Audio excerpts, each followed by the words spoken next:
Então, boa tarde, né, a todos e todas aqui presentes.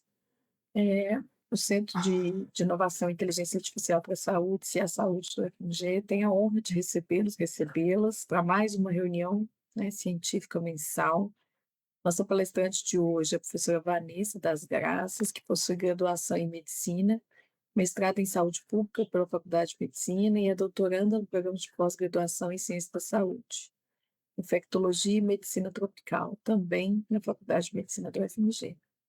Além disso, tem experiência na área de medicina com ênfase em clínica médica.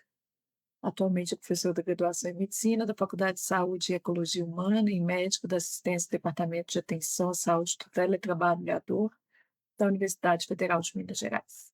É isso, né, Vanessa? Espero que esteja tudo ok em relação, né? A gente sempre resume aqui um pouquinho, até porque nossos palestrantes normalmente, né, têm ali um longo currículo, então a gente faz um resumo com nossa autoria aqui mesmo, né. Então, antes de seguir a apresentação, eu quero agradecer imensamente, viu, professora Vanessa, por aceitar nosso convite, por dedicar seu tempo, participar aqui dessa reunião. Então, a gente aproveita para informar que as reuniões são gravadas, o conteúdo ele fica depois, né, disponível em nossas redes, a gente tem um canal do YouTube especificamente para os vídeos, então depois todo mundo pode acessar a palavra. Ao final, a gente tem aí também um tempinho para as perguntas, tá? Professora Vanessa, obrigada. Se puder já colocar a Tá apresentação, bom. fique à vontade. Então, boa tarde a todos. Meu nome é Vanessa, então, eu sou doutoranda, orientada pela professora Milena, co-orientada pelo professor Marcos, então essa parceria Saúde e Inteligência Artificial. E um dos trabalhos do meu doutorado foi dedicado a estudar as métricas de avaliação de modelos preditivos. Então a gente vem hoje apresentar, eh um dos artigos que está em fase de submissão, que chama Além da UROC, uma avaliação crítica das métricas preditivas para desfechos de saúde em um cenário clínico real. Eh, Inicialmente, eu gostaria de declarar que não tenho nenhum conflito de interesse financeiro ou pessoal, declarar que utilizei ferramentas de inteligência artificial generativa, o ChatGPT, o Gemini, para auxiliar na construção, na elaboração dessa apresentação, mas que isso não teve nenhum impacto, né, sobre, a análise científica e todas as análises, interpretações e conclusões são de responsabilidade dos autores. Eh Contextualizando o tema do nosso artigo, os modelos de predição clínica, eles têm sido cada vez mais utilizados na área da saúde, especialmente com acesso a dados de base, digitais que possibilitam, uma grande quantidade de informações, são dados complexos, e nesse contexto o aprendizado em máquina veio colaborar muito. A pandemia de Covid-19 também foi um grande avanço nessa elaboração, desenvolvimento e validações de modelos preditivos, porque são ferramentas de apoio a decisões clínicas na área de saúde. Então, a gente tem desfechos graves que, se a gente consegue predizer de alguma forma os pacientes de maior risco para evoluir para aquele desfecho, a gente consegue intervir antes e minimizar, os danos, individuais e coletivos, desses desfechos. Eh, as métricas de avaliação mais comuns de avaliação de performance desses modelos são a acurácia e a ROC, que é a área sobre a curva ROC. Eh, a matriz de confusão é uma outra métrica também de avaliação, né, é uma outra forma de avaliação que gera várias métricas, e ela a gente faz aqui, né, um cruzamento, uma tabelinha, do que é predito, positivo e negativo, do que é real, positivo e negativo, e a gente consegue saber quais as predições que são verdadeiras, é o verdadeiro positivo, quais os preditos negativos, que na verdade são positivos, os falsos negativos, eh, quais as predições positivas que são negativas, seriam falso positivo, e quais as predições negativas que são verdadeiramente negativas. Por meio dessa matriz de confusão, e, na verdade, são todos os acertos do modelo, sobre todas as predições realizadas por esse modelo. Aqui ao lado eu apresento a curva ROC e por meio da curva ROC, né, que, ela cruza os dados da sensibilidade, que são os verdadeiros positivos, pelos falsos positivos, que é um menos a especificidade, a gente consegue, traçar essa curva e calcular a área sobre essa curva. Isso é uma medida de discriminação do modelo, é uma medida que separa, né, as classes em tese, e que ela é intuitiva e independe do limiar de decisão. Por isso ela é muito difundida na área de saúde e os profissionais da saúde, conseguem interpretar bem essa medida da área sobre a curva ROC. Entretanto, como a gente tem, na área da saúde muitas, desfechos que têm um desequilíbrio de classes importantes, ou seja, se eu estou avaliando o desfecho óbito, por exemplo, a grande maioria dos pacientes vai sobreviver. E isso gera um desequilíbrio entre as classes, daqueles que sobrevivem e daqueles que evoluem para óbito. Então, usando como exemplo aqui um desfecho de 10% dos pacientes, se eu chutar, se o modelo, né, preditivo chutar que o paciente não vai evoluir com o desfecho, ele já tem 90% de chance de acertar. É como se fosse uma moeda que sempre caísse do mesmo lado. Então, usar a acurácia, que seria uma medida global de acerto, ou a ROC, a área sobre a curva ROC, ele teria esse enviesamento a favor da classe majoritária. Por isso, na área da saúde, como é muito importante a gente, ter medidas fidedignas para tomar decisões assertivas, a gente precisa avaliar outras métricas. E uma das possibilidades seria avaliar métricas por classe, considerando a classe positiva, que é são aqueles pacientes que evoluem com o desfecho que eu estou estudando, e a classe negativa, aqueles que não evoluem com o desfecho.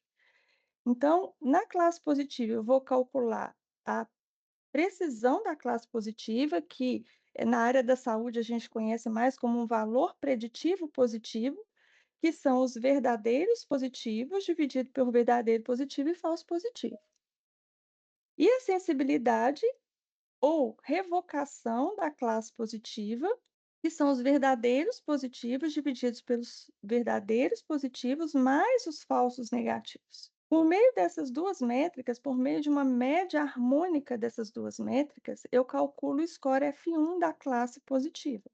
Na classe negativa, a mesma coisa. Eu calculo o valor preditivo negativo ou a precisão da classe negativa, seriam os verdadeiros negativos dividido por verdadeiro negativo mais falso negativo, ou a especificidade ou revocação da classe negativa, que são os verdadeiros negativos divididos por verdadeiros negativos mais falsos positivos. Por meio das duas, com a média harmônica das duas, eu calculo F1 score da classe negativa, e por meio da média aritmética da F1 da classe positiva e da classe negativa, eu calculo a macro F1. Essa também é uma métrica global, assim como a acurácia, só que ela considera igualmente importante as 2 classes, e não cada acerto individual, né, da predição. Então, resumindo essa parte, o problema do desbalanceamento, ele é comum na área da saúde, ele vai gerar um viés em favor da classe majoritária, com o possível comprometimento da efetividade das previsões. E a avaliação da performance mais robusta, ela pode incluir a acurácia e a AUROC, que são métricas de fácil entendimento e difundidas, mas a gente precisa considerar outras métricas, como precisão, revocação por classe e macro F1. Entretanto, apesar desse conhecimento existente, o que a gente vê na literatura é um predomínio absurdo de acurácia e auroch. Usando como exemplo o Dynamed, que é um sumário online, muito reconhecido e difundido na área da saúde, como consulta de profissionais, para consulta de profissionais de tudo que tem de mais atualizado. Em relação à Covid, foram desenvolvidos e estão cadastrados no Dynamed 26 scores preditivos. A maioria deles é para prognóstico, por exemplo, doença grave, trombose, ventilação mecânica, diálise, admissão em UTI e óbito. E a gente, eh percebe que 89% desses scores que estão no Dynamed só relatam, a UROC. Ela é a principal métrica relatada. Métrica complementar, alguma métrica complementar, né, como especificidade, sensibilidade, valor preditivo positivo, negativo e F1, foi relatado somente em 19% dos estudos. Ah, não, desculpa, 32%. Curva de calibração, eh, a calibração como a curva, né, de valores observados versus valores esperados ou score de Brier, relatada em 19% dos estudos. E quando eu somo essas 2 informações, métricas complementares mais calibração, somente 7% dos scores, tinham essa informação. Desse modo, o nosso objetivo foi analisar um conjunto de métricas em 2 modelos preditivos para avaliar o risco de terapia de substituição renal e mortalidade hospitalar em pacientes com Covid-19. A gente usou como metodologia, a coorte do registro Covid, que é uma grande coorte, brasileira, com dados coletados de 2020 a 2022. Os critérios de inclusão foram pacientes consecutivos admitidos no período do estudo, que foi de março a setembro de 2020 e março de 2021 a agosto de 2022, com Covid-19 confirmada. Foi aprovado pelo Comitê de Ética, incluídos em pacientes de 41 hospitais brasileiros, do SUS, hospitais filantrópicos, privados, em 21 municípios de 3 grandes regiões brasileiras.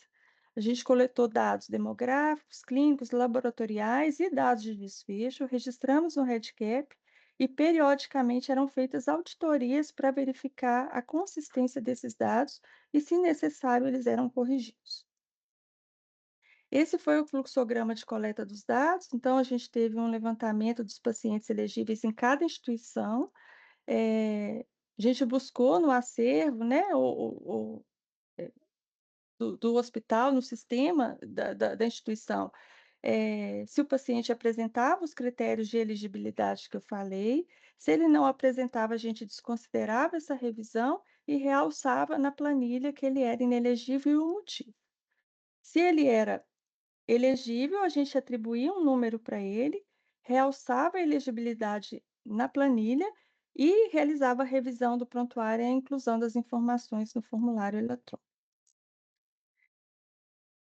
Esse foi o fluxograma específico do nosso estudo, então a gente incluiu pacientes, 19.233 pacientes foram analisados de março de 2021 a julho de 2022, e foram excluídos 2.225 pacientes que foram transferidos para outro hospital, que não tinha como coletar mais os dados, com uma idade menor do que 18 anos, pacientes grávidas com diálise prévia ou em tratamento paliativo, sendo efetivamente incluídos nesse estudo 17.018 pacientes. Selecionamos 62 potenciais preditores na base de dados. Essas variáveis foram selecionadas, esses preditores, com base na literatura. A gente fez a revisão e viu o que já tinha sido publicado a respeito disso, e a gente incluiu todos esses preditores disponíveis no desenvolvimento do modelo. A gente usou como algoritmo o XGBoost, e o procedimento de estratificação cruzada, de 10 folds.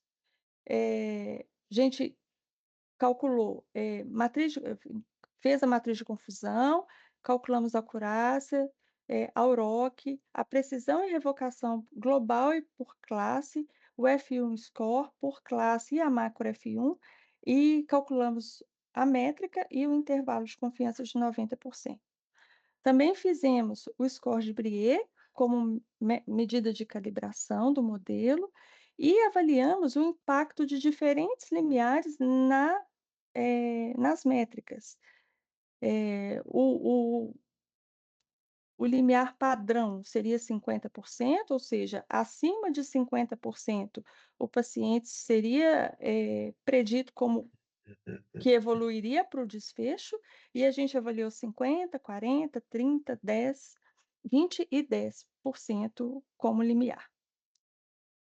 A gente também realizou técnicas de reamostragem, para avaliar se teria impacto nessas métricas, então a gente fez a subamostragem aleatória, o RUS, o Tomic Lynx, a gente fez também a sobreamostragem aleatória e a sobreamostragem sintética minoritária, que é o SMUT. O que que essas técnicas fazem? Elas tentam, de forma artificial, reequilibrar as classes. Então, deixá-las próximas para que uma classe não pese mais que a outra, para definir o valor da métrica. Como resultados, então, a gente teve 17.018 pacientes, como eu já falei, com uma mediana de idade de 60 anos, o intervalo interquartílico de 37 a 83 anos, sendo 45,4% desses pacientes mulheres. A gente evidenciou um significativo desbalanceamento de dados, 95% desses pacientes, necessitaram de terapia renal substitutiva e 18% evoluíram para óbito. Então foram desbalanceamentos diferentes, a gente até pôde avaliar essa diferença também. Aqui as métricas para terapia renal substitutiva, o que que a gente consegue observar? Eu tenho uma acurácia de mais de 90%, uma área sobre a curva ROC maior do que 0,9, o que significa uma excelente discriminação, e uma revocação da classe positiva ou sensibilidade de 0,35. Ou seja, eu estou deixando de predizer como positivo muitos pacientes que de fato evoluíram para terapia renal substitutiva. A mesma coisa a gente observa aqui em mortalidade, no desfecho mortalidade. Eh, uma acurácia próxima de 0,9, uma área sobre a curva, de 0,94 e aqui uma revocação de 0,7, né. Então aqui, com o desbalanceamento menor, a gente observa um impacto menor na diferença dessas métricas, mas a gente tem que considerar também que são desfechos diferentes e que podem ter outras condições que influenciariam. Eh Essa figura mostra a média das métricas, em relação aos desfechos, de acordo com os limiares, de predição que eu falei. Então aqui, em 50%, aqui no vermelho seria a revocação, e quando a linha está contínua, seria que o desfecho sim. Então aqui em 50%, eu tenho uma revocação, como eu falei no slide anterior, 0,35 aproximadamente, e à medida que eu reduzo esse limiar, eu vou aumentando a revocação. Mas ao mesmo tempo, a precisão, que é a linha verde, ela vai caindo. Isso aqui mostra o trade-off entre precisão e revocação, que estão presentes tanto em terapia renal substitutiva quanto em óbito. A macro desculpa, o F1 score da classe positiva é aqui, seria a média harmônica entre precisão e revocação, e aqui na linha pontilhada, com as mesmas cores, seria o desfecho, a ausência do desfecho nesses pacientes. Então a gente vê como a performance é muito melhor nos pacientes que não evoluem com desfecho do que naqueles que evoluem com desfecho. Aqui em óbito a mesma coisa, só que com um impacto menor, como eu falei no slide anterior. Essa tabela mostra o impacto, do rebalanceamento, da reamostragem nas métricas. Então, o que que a gente pode observar aqui? Aqui eu tenho o original, né, que é os nossos dados originais com desequilíbrio de classes, e aqui as técnicas utilizadas de subamostragem e sobreamostragem. Aqui para terapia renal substitutiva, a área sobre a curva ROC praticamente não tem nenhuma alteração em nenhuma das técnicas, né, então, todas elas permanecem, excelentes, acima de 0,9. E quando eu vou observar a revocação da classe positiva, que é o nosso maior interesse, que é pegar os pacientes, que têm o potencial de evoluir com desfecho para fazer a intervenção, eh, ela sofre um aumento aqui, mas não tem muita diferença no F1 score também. E aí, à medida que eu aumento um, eu reduzo o outro, então a gente tem esse balanço aqui também. E o que teve melhor desempenho foi a subamostragem aleatória. A mesma coisa que a gente observa na para óbito, os mesmos dados, a subamostragem aleatória também teve uma melhora, né, da revocação na classe positiva, mas também com a questão da perda da perda da oh, meu Deus do céu, aqui, a revocação aqui da classe positiva, mas também com uma perda da precisão. É, isso que eu queria dizer. Então aqui aumentou, mas aqui também diminuiu, fazendo com que a F1 score não alterasse tanto também. Então o que que a gente pôde observar com esse estudo? A gente teve uma grande coorte com 17.000 pacientes com Covid-19 internados em diversos hospitais brasileiros, né, em diversos contextos, com uma idade mediana aí de 60 anos, com um significativo desequilíbrio de classe, sendo terapia renal substitutiva 9,5% e óbito 18%, e os dois modelos preditivos mostrando alta capacidade discriminativa com a área sobre a curva ROC maior do que 0,9. Apesar disso, a gente teve uma revocação limitada, indicando uma subdetecção dos potenciais casos graves. E as técnicas de rebalanceamento, tanto de subamostragem quanto de sobreamostragem aleatória e também sintética, não alteraram significativamente a performance. Além disso, além, né, de- dessas técnicas não necessariamente modificarem o desempenho do modelo, a gente tem um estudo publicado esse ano do Carriero e colaboradores, que ele demonstrou que técnicas de rebalanceamento podem afetar negativamente a calibração do modelo, e elas podem resultar em previsões de risco superestimadas. E podem também introduzir um viés sistemático no desempenho do modelo. Então, mais do que tentar, às vezes, manipular esses dados com um equilíbrio artificial das classes, o mais importante seria avaliar estratégias alternativas, especialmente a escolha adequada das métricas de avaliação. Os nossos resultados também são importantes pelo fato de impactarem diretamente na assistência à saúde. Como exemplo, a gente pode usar o score de Framingham, que é um score desenvolvido e validado para prever doenças cardiovasculares em 10 anos. E a gente vê nesse score uma prevalência semelhante ao que a gente viu no nosso estudo. Então, aqui de 10% em mulheres e de 18% em homens. E aqui a gente vê a estatística C, que é semelhante à área sobre a curva ROC, satisfatória. Apesar disso, esse score tem sido usado há muitos anos, e sem uma avaliação mais detalhada assim de que é de fato o desempenho dele na classe positiva.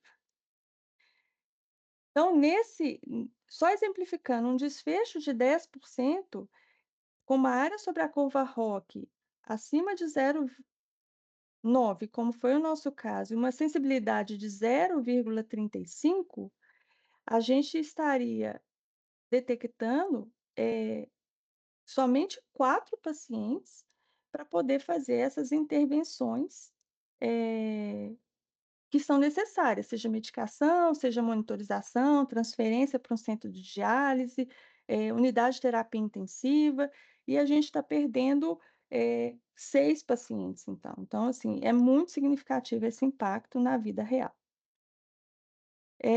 Isso vai de encontro também ao guideline do Tripod aí, que reforça como que tem que ser, uma avaliação e um desenvolvimento, uma validação e uma avaliação, robusta de um modelo preditivo, né, que ela tem que incluir uma discriminação, como a UROC, incluir calibração, uma curva de benefício líquido e ele especifica nesse guideline que a gente tem que ter uma atenção metodológica específica, cuidadosa para lidar com o desafio de desequilíbrio de classe. Então, aqui é a importância de métricas complementares ao ROC. A gente não quer tirar o ROC, não é essa a questão, mas que a gente precisa de uma nova perspectiva. A gente precisa mostrar uma nuance diferente da performance desse modelo. Então, a gente precisa incluir precisão, revocação, especialmente da classe positiva. E se a gente quiser concentrar em uma métrica única que equilibra um pouco mais, seria a macro F1. Então, como conclusão, a gente tem que dados desbalanceados podem comprometer a performance na classe minoritária, mesmo com a UROC e acurácias altos. A gente pode ter uma baixa eficácia de previsão, onde mais importa. Por quê? Os erros na classe minoritária, eles vão levar a atraso ou perda de intervenção que pode ser crítica, com possível consequência desfavorável para os pacientes, possível aumento da morbimortalidade. Se eu incluo métricas complementares, se eu tenho diferentes perspectivas da performance do modelo, eu tenho uma compreensão robusta dessa performance e posso proporcionar uma melhor assistência ao paciente, uma menor morbimortalidade. Aqui são as referências, e era isso. Olha, Vanessa, eh, muito obrigada pela apresentação, pela fala. Na verdade, assim, eu não trabalho efetivamente ali, né, com essa parte específica ali, em termos das métricas, não diretamente, assim, já atuei em vários trabalhos, mas normalmente eu atuo também com a parte quando tem avaliação humana. Mas me preocupa um pouco, então, assim, acho que o que você mostrou ali em termos da métrica, que é uma das mais usadas até então na literatura, ela realmente, assim, como é que você vê isso em termos, porque no momento também você mostrou o quanto ela é utilizada na literatura e Sim. depois, na verdade, o quanto de repente a gente teve aí trabalhos também que, não sei se essa é a palavra, né, no sentido de serem invalidados, mas assim, podem ter sido afetados, né, com o uso somente dela, enfim, como é que você vê esse impacto, sabe, desse uso? Depois desse estudo, o que que você acha, assim, sem muito alarde, mas também um pouco. Assim, a gente fica preocupado e a gente até teve uma discussão presencial em julho com o grupo, né, lá Uhum. na faculdade, a Milena, inclusive, tinha acabado de voltar de um congresso, assim, a gente só vê a Europe. Você vai pesquisar na literatura, assim, eh, apesar de todo mundo, né, às vezes conhecer que pode ter problema, é uma métrica muito intuitiva, muito fácil para os profissionais entenderem. Então, ela é sempre relatada com a UROC, que é a acurácia que a gente entende bem. Eu demorei muito a entender isso, assim, né, o Marcos lembra, o Léo, professora Jussara também, porque para gente da saúde, não é tão simples entender essa perspectiva, sabe. Então, para mim foi desafiador e me preocupou muito como eu mostrei lá, se eu tenho um desfecho de 10% e eu só estou conseguindo detectar 4 desses pacientes, E isso é muito preocupante para mim, que eu estou entendendo que 6 estão bem e eles não estão, que 6 estão com um risco baixo de evoluir para um desfecho que é grave, e não é. No Framingham, por exemplo, é um score que, visava detectar pacientes em alto risco de evolução para doença cardiovascular, infarto, AVC nos próximos 10 anos, para eu tomar um cuidado maior, com, eh, orientações, com medida farmacológica, né, intervenções nesse paciente. E esses pacientes passaram batido, entre aspas. 6 pacientes: "Não, tá tudo bem com você, fica tranquilo, volta no ano que vem para outra avaliação". E nós clínicos, eu sou clínica, de formação, a gente usa score para tudo, porque é uma forma muito importante para a gente de tornar a nossa avaliação mais objetiva. Né, a gente costuma falar, que score é como se fosse um critério de qualidade no atendimento, entendeu? Se eu atendo um paciente, eu, coloco isso em termo objetivo para o colega ver, para o colega acompanhar, significa o quão cuidadoso eu fui com aquilo ali. E se mesmo com esse cuidado eu estou perdendo esse tanto de paciente, isso para mim é preocupante. Deixa eu só complementar aqui. Primeiro, parabéns, Vanessa, muito boa a sua apresentação. Pô, assim, muito boa mesmo, tá? Assim, muito didática, os slides sensacionais, assim, muito bom, parabéns mesmo. É. Agora, deixa eu complementar aqui, do ponto de vista, que ela deu a visão dela do ponto de vista médica, né? Para a gente, do ponto de vista de computação, a coisa é um pouco crítica, assim, porque graças a Deus, ainda bem, todas as bases que a gente tem com relação a algum tipo de anomalia, alguma doença, a grande maioria, a imensa maioria, é saudável. Vamos pegar uma base de dados de doenças cardíacas. A gente vai ter lá 95, 90 alto, 90% ali de pessoas que têm um coração saudável, e você vai ter ali 3, 4% que tem algum tipo de anomalia. Então, assim, esse Uhum, cenário de desbalanceamento é um cenário que, na verdade, ele é o cenário mais comum que a gente tem dentro da saúde, né? E aí, quando a gente, né, e foi uma discussão longa, a Vanessa teve isso mesmo, assim, foi muito difícil para a gente, da parte de IA, mostrar que a avaliação, do ponto de vista metodológico, ela não realçava aquilo que a gente queria. E aí, assim, só complementando aí a resposta da Vanessa, Elisa, eu acho assim, muitos trabalhos podem sim ser invalidados com as conclusões, né, se o modelo funciona ou não funciona, porque só avaliar pela curva ROC não tem. E assim, a gente viu também assim que já existem outros autores também na área de saúde que já vêm sendo, já estavam preocupados com essa questão, assim, nós não fomos os primeiros, mas nós ficamos assustados porque mesmo com esses trabalhos que já apontavam, ó, o gato está subindo no telhado, a galera seguiu usando e segue usando a curva sim. ROC, né, para fazer essas avaliações.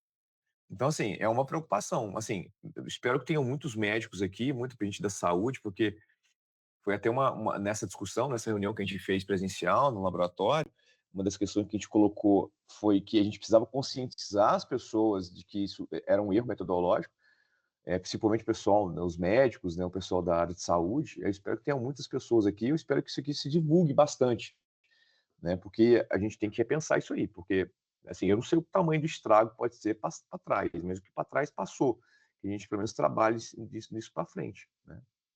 Mas de novo, viu, Vanessa, muito bom, viu, parabéns, viu. Obrigada. Aline, pode falar. Oi, boa tarde.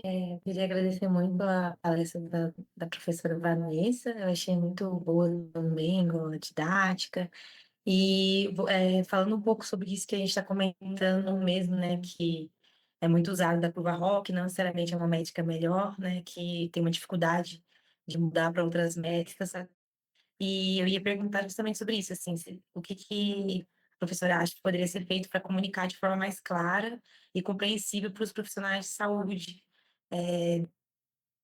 sobre essas métricas mais avançadas, assim, como convencê-los de usar outras métricas, como poderia tornar isso mais fácil de ser, acessado para garantir uma melhoria da prática clínica. É, a gente tem levado, sabe, Aline, para congressos, né, então levou para congresso médico, para o encontro, de saúde que a gente tem no programa.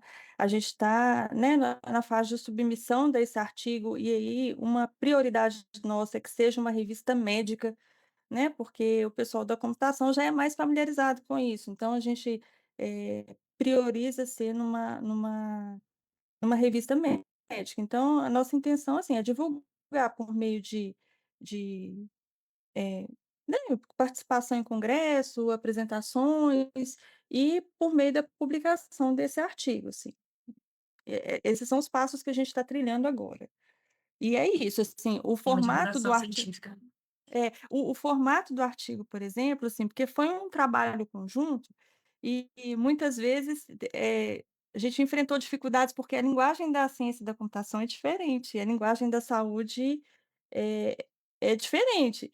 Então, às vezes, na hora que o pessoal, o Marcos ou o Leonardo escreviam alguma coisa, e aí eu escrevia diferente, aí eles modificavam, aí eu modificava, aí ficava, e aí a gente pegou a revista e falou: qual é o padrão da revista médica? É lá que a gente quer publicar, porque a gente quer alcançar profissionais de saúde. E aí a gente alinhou todo o artigo nesse formato.